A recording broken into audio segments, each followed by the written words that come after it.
on the last panel, after which we'll take a few sound bites. We did have a little mishap. I apologize for it, but part of the game. This panel will be chaired by the very talented Anita Ramachandran, whom I'm a big fan of. If you'll welcome her on stage. The panel will talk about performance management issue. What can HR do to be prepared to achieve high performance index and yet match ambition and aspiration? It will focus on changing technology, innovation and consistent meeting, and also the ability of a good job of linking performance management of employees to the organization goals. Building future workplace needs futuristic thinking. Are we prepared? Building future workplace needs futuristic thinking. Are we prepared? Nanda Mazumdar, head HR of SAP, will join in. SK Dutt, president and head group HR of ABG Shipyard, you're welcome. Dr. CM Divedi, president and global head corporate HR and CSR of Datamatics Global Services Group. Swati Rustagi, global head HR of Glenmark Pharmaceuticals. Dr. Sandeep Ghose, director, National Institute of Securities Market. My teacher, Divakar Kaza, can I have you on stage, sir? Thank you for being here. President HR of the Lupin Limited.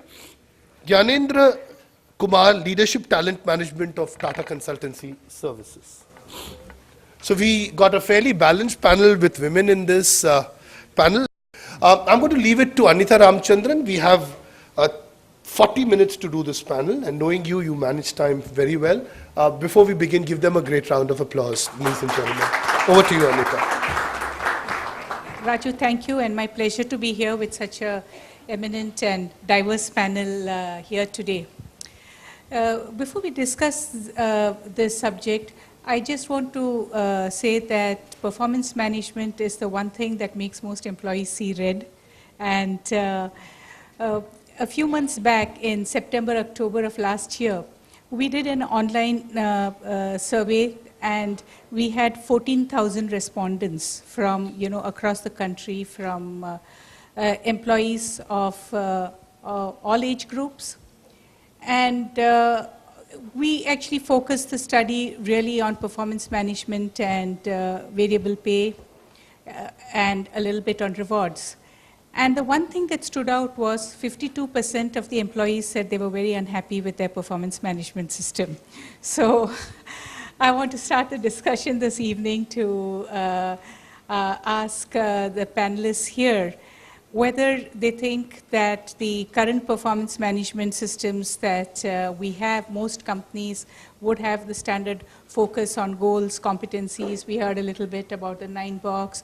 Whether, the time for these systems has gone by, or in fact in a challenging sort of business environment today, whether we need to become much stronger on that. So I'm going to start with Swati, maybe you would like to have, and maybe we should, have some short comments so that we all have a chance to have a second time around speak. Yeah. So one of the conversations we recently had with our management group was we want to outperform the market, or we want to innovate, and then we want to have we want to manage performance, and we want to set goals for people. Yeah. So, we were asking our R&D team saying, how would it feel like saying innovate 1 molecule a year as a goal? And I think that really tells us why people are so unhappy with this whole performance management and goal setting process. And one of the things we're trying now to do is actually tell people saying, actually keep some space in your goal sheet saying, do what you want to do this year. What's your dream, which you want to do, which you believe will add value to the company and create value for the firm. And I think that's really the thought I want to give. So you want to not be as focused as before on that? We actually want to be very focused on being on outperforming and on performance, yeah, but we want to give freedom for the person to manage their own performance. Okay, good. So let's hear from Yanin from TCS, so very sort of focused. You come from the BPO side of TCS, right? So I'll just add one more data point to what you said initially. 1 out of 10 people surveyed on performance management systems across the organization said that the process actually doesn't make any difference in my performance. So there needs to be drastic change. And if you look across organizations in terms of processes, in terms of the system that we follow, there is not much to be done. But how we implement it, how we execute it, how we connect with people in these sensitive times is very critical. This has to stop being an annual event, performance management.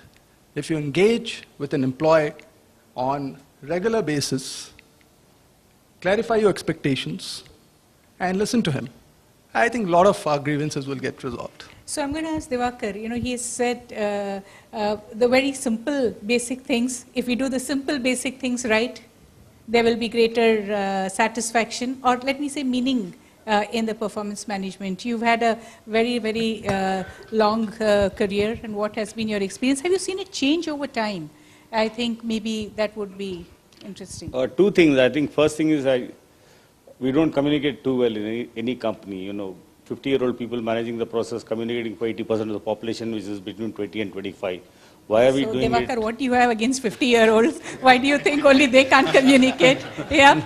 No, I'm talking of a generational gap. Right. Generational divide actually. I'm Okay. myself 53. So you think the problem is more a generational divide? thing? No. Yeah. That's just one point. We Yeah. don't do a good job of communicating why we are doing the entire performance management process. Yeah. And second is, I think we made it too complex.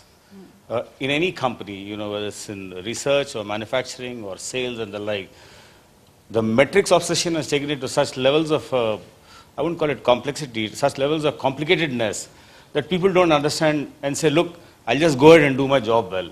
If you were to make goals far more broader and appeal to the higher order purpose in life for people, people will be far more happier doing a good job. Because I know at a stage... Nanda was Yeah. trying to say that give Yeah. more. Yeah. Make it simple. And I know at a stage, it was in the early 90s in Wipro, we said we'll do away with performance management for 2 years. We said inherently people will work well. We get smart people, we have a very enabling environment, and goals are clear and people will work well. So then why did you go back to having performance management? That was 3-4 years later. By then I was in General Electric, so Okay. So you I went... don't know the story. No, coming back to your question, Yeah. the key is keeping it simple, keeping it hassle-free, Yeah. and explaining to everyone what is being done, why is it being done, and what are the consequences or what are the after effects of what is being done. That we don't do a good job, and people see it as an annual ritual and get, worked up about the whole thing.